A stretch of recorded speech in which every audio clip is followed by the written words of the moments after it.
اعوذ باللہ من الشیطان الرجیم بسم اللہ الرحمن الرحیم رب اشرح لی صدری ویسر لی امری واحلل عقدۃ من لسانی یفقہوا قولی۔ جب دنیا ریزہ ریزہ ہو جائے گی، قیامت کی چھوٹی اور بڑی نشانیوں کے بارے میں علامات صغریٰ، قیامت کی چھوٹی نشانیاں۔ 12ویں، امن اور خوشحالی کی کثرت۔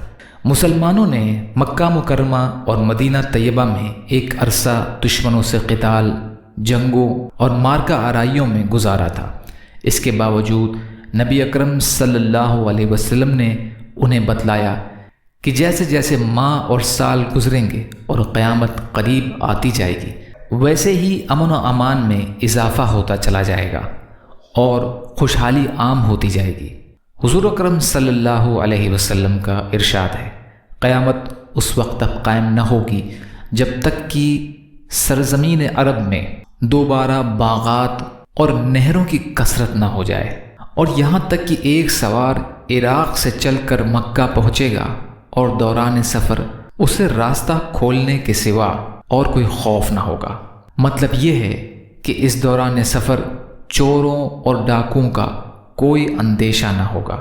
اسے اگر کوئی خوف ہوگا تو فقط یہ کہ کہیں وہ صحیح راستے سے بھٹک کر کسی دوسرے راستے پر نہ نکل جائے، مگر جہاں تک اس کی جان اور مال کا تعلق ہے تو اس سلسلے میں وہ بالکل بے فکر ہوگا، اور البتہ حرج کی کثرت ہو جائے گی۔ صحابہ کرام رضی اللہ تعالی عنہ نے عرض کیا کہ اللہ کے رسول صلی اللہ علیہ وسلم یہ فرمائیے کہ حرج کیا چیز ہے؟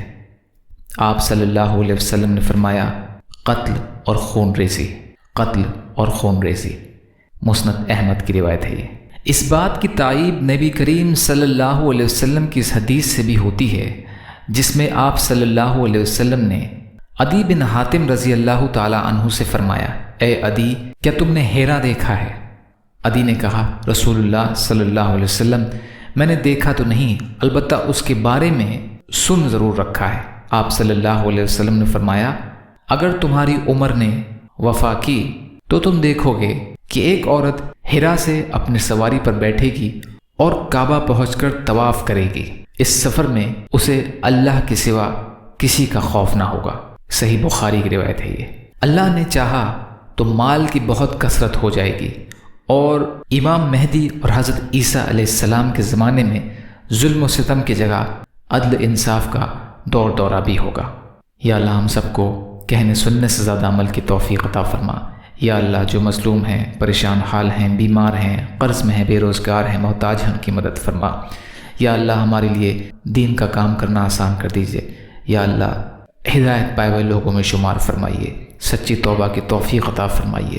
یا اللہ آپ ہی خوشنودی والی شہادت کی موت کا درجہ عطا فرمائیے۔ یا اللہ خاتمہ بخیر کرا دیجئے، صبر کرنے والا، شکر کرنے والا اور اچھی طرح عبادت کرنے والا بنائیے۔ ربنا تقبل منا انک انت السمیع العلیم وتب علینا انک انت التواب الرحیم برحمتک یا ارحم الراحمین۔ لا الہ الا اللہ محمد رسول اللہ۔ السلام علیکم۔